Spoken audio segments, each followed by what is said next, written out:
আগেকার সময় গ্রামীণ জীবনের বর্ষার দিনগুলো কিন্তু খুব কষ্টের কাটতো। হয়তো এই বর্ষার দিনের জন্য হয়তো আমাদের কাছে অনেকটা প্রকৃতি সুন্দর হয়ে ধরা দেয়, তাও কিন্তু হ্যাঁ, চাষবাসের সুবিধার্থে কিন্তু বর্ষার জলও আমাদের খুব প্রয়োজন। তো আজকের ভিডিওটা থাকছে বর্ষার দিনে গ্রামীণ জীবন।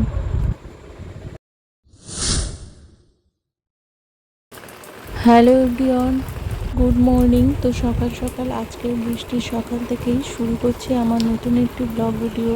তো আশা করছি তোমাদের ভিডিওটি ভালো লাগবে, আর আমি আমার মতো করে যতটুকু দিনটা সুন্দর করে পেরেছি কাটিয়েছি তাই তোমাদের সাথে শেয়ার করছি। প্রথমেই বাইরে দেখালাম তুমুল হারে কিন্তু সকাল থেকেই বৃষ্টি হয়েছে। অ্যাকচুয়ালি গতকাল রাতেও কিন্তু যথেষ্ট পরিমাণে ভারী বৃষ্টি হয়েছে, আর সকালে উঠেও দেখি সেই ভারী বৃষ্টি, তাই মনটা বেজায় খারাপ।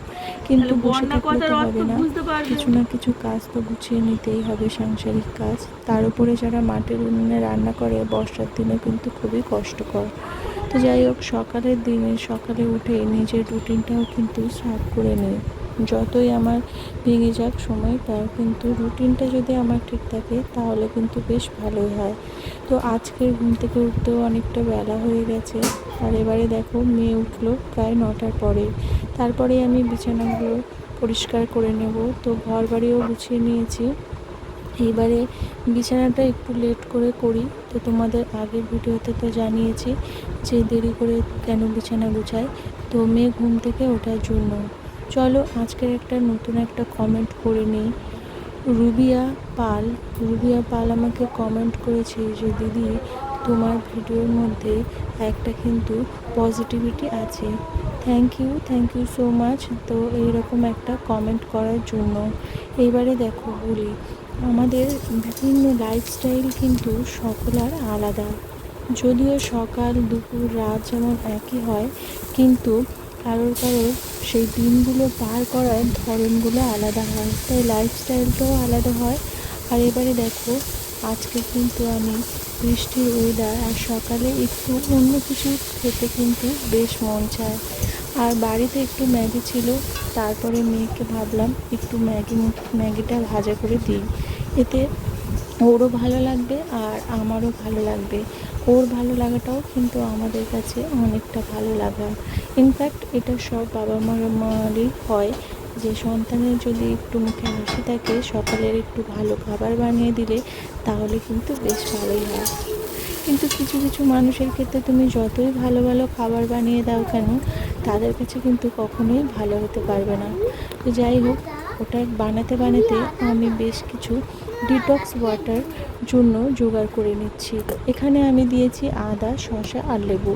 আজকে আমার বাড়িতে এটুকুনি রয়েছে, তাই এটা দিয়েই আজকে ডিটক্স ওয়াটারটা সকালে ভিজিয়ে দেবো।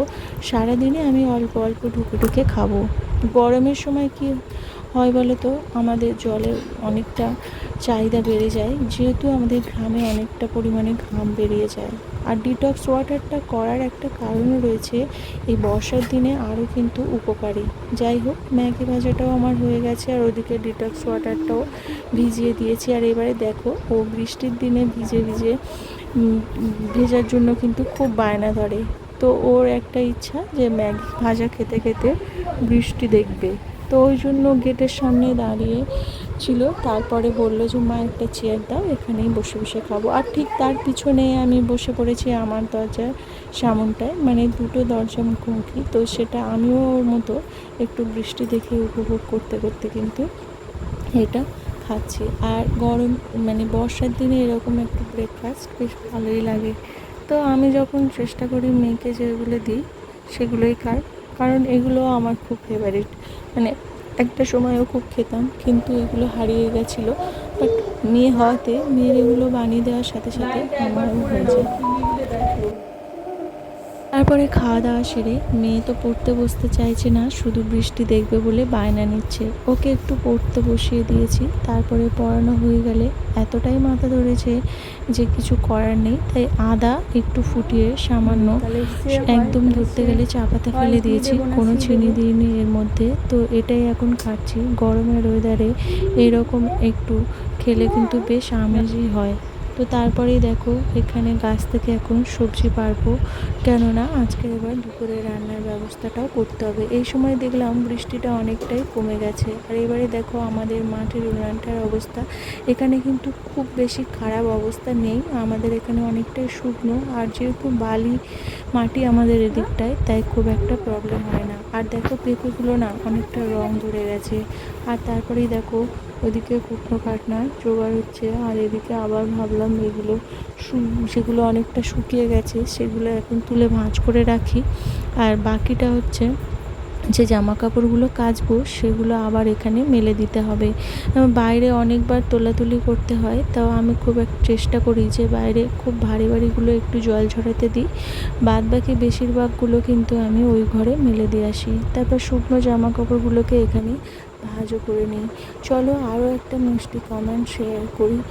রেবা রেবা আমাকে লিখেছে যে তোমার ভিডিওগুলোতে আমি অনেকগুলো দেখেছি, কিন্তু আমার কয়েকটা ভিডিও বেশ ভালো লেগেছে, যেটা কিনা ঘর গুছানো যে একদম সিম্পলভাবে অল্প কিছু দিয়েও কিন্তু নিজের শান্তি বজায় রাখো, সেটা কিন্তু আমার বেশ ভালো লেগেছে। তো থ্যাংক ইউ এইরকম একটা কমেন্ট করার জন্য, অসংখ্য অসংখ্য ধন্যবাদ। আর এবং এইভাবেই ভিডিও দেখতে থাকো।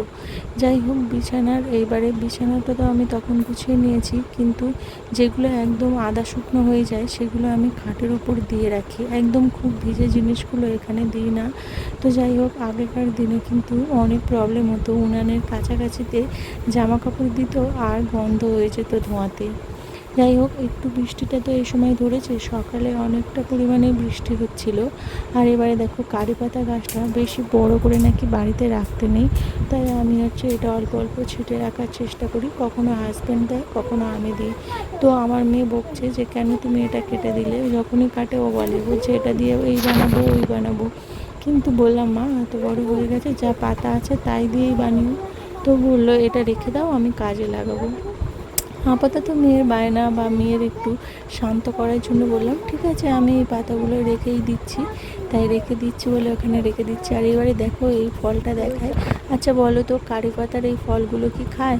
আমি একটা ভিডিও দেখে সার্চ করলাম, যে বললো এই ফলটা খায়, মিষ্টি, কিন্তু এর বীজটা ক্ষতিকর। যাই হোক, একটা ছোট্ট চারা গাছ করবো বলে ওখানে দানাটা দিয়ে দিলাম। আর এইবারে দেখো একদম আমার ঠাকুর বড় সারা হয়ে গেছে, স্নান সেরে এসেছি, স্নানের আগেই গাছের ওইগুলো কেটে নিয়েছি আর কিছু ঘাসও তুলেছি। তারপর দেখো ঠাকুর ঘরটা সাজিয়েছি। আর এই যে দেখো বেল ফুলগুলো কত সুন্দর লাগছে না, এই সময় এত পরিমাণে ফুল ফোটে। আর বর্ষার দিনে হচ্ছে একটু একটু করে যখন জলের বিন্দুগুলো ওর মধ্যে জমে থাকে, তখন কিন্তু বেশ ভালোই লাগে।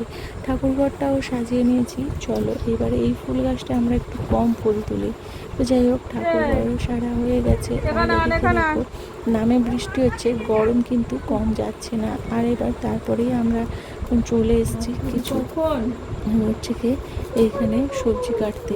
আর এবারে কি বলতো, মেয়ে এদিক ওদিক ঘুরু ঘুরু করছে, আরও কয়েকটা পেয়ারা কাটতে এসেছে, বলছে মা আমাকে দুটো পেয়ারা কেটে দাও, আমি এখন পেয়ারাগুলো খাবো। তো আমি সেই মতো সে কারণে পেয়ারা কাটতে বসে পড়েছি। অ্যাকচুয়ালি এই সময়টা পেয়ারা দেওয়ার ইচ্ছে নেই, কারণ একটু পরেই ভাত খাবে। আর ওর দেখো অ্যাক্টিভিটি, যখন ওর কিছুই ভালো লাগে না তখন এদিক ওদিক টিভি দেখে। তো সব সময় তো টিভি দেখতে দিলে হবে না, তাই কিছুটা চেষ্টা করি এদিক ওদিক অ্যাক্টিভিটির মাধ্যমে ওকে ব্যস্ত রাখতে। আর এবার চলো দুপুরে রান্না তোমাদের সাথে শেয়ার করি। ওই যে যখন সবজিগুলো কাটা হচ্ছিলো ওইটা, আর এদিকে কচু শাক হয়েছে, এটা আমার কিন্তু খুবই ভালো লাগে। আর এদিকে মাছের ঝোল হয়েছে পেঁপে আলু দিয়ে, গাছের যে পেঁপেগুলো বললাম না রং হয়ে গেছে, তাই একটু কালারটা একটু অন্যরকম হয়েছে, বলতে পারে একটু বেশি কালারই হয়েছে। তো উনানের রান্না তো আজকে একটু সেই সময় একটু ঝিরঝির করে বৃষ্টি হচ্ছিলো, তাই ক্যামেরাটা আর ওখানে নিয়ে যায়নি। আর এইবারে দেখো এখানে গাছের পাতার উপরে দেখো এই পোকাটা না বর্ষাকালে প্রচুর হয় এই ফুল গাছে। তো আমি আগের বছরে একটা দেখেছিলাম, আমি এসে দেখি পাতাটা অর্ধেক ছিল খেয়েছে, আর ক্যামেরাটা আনতে দেখলাম সেই পাতাটা শেষ হয়ে গেছে। তাই না, কীরকম অবস্থা বর্ষাকালে।